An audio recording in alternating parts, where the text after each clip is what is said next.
Now let's talk about question number 2.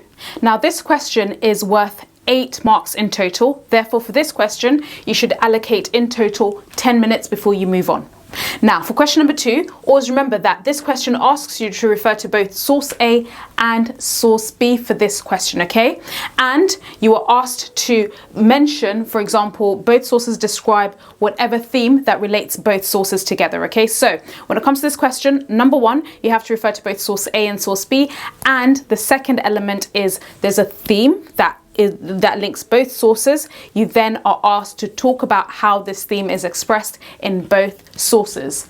Now, always remember that you should write a summary of both sources according to this question.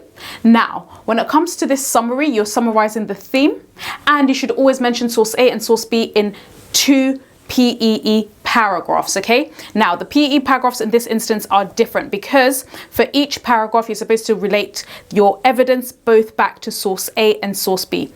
In other words, what this question is asking you is to essentially compare and contrast how a particular theme is presented in both source A and source B. However, you shouldn't write 2 paragraphs where the first paragraph for question number 2 is source A and then the second paragraph is source B. You're not comparing. That is just 2 separate paragraphs. Within each paragraph, you're supposed to compare both source A and source B. And this is how you do it. So you make a point evidence about source A and linking it back to the theme.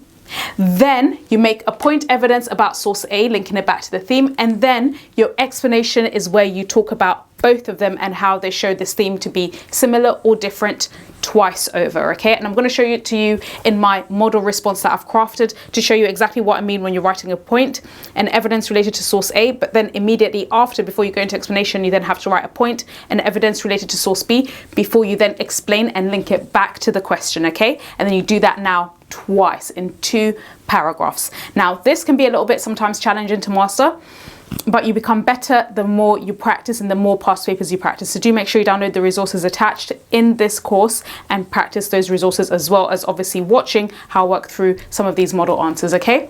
And really, this is all you just need to bear in mind with question 2, and just be very, very strict with yourself in terms of timing. Keep it to 10 minutes, check your watch, and then move on.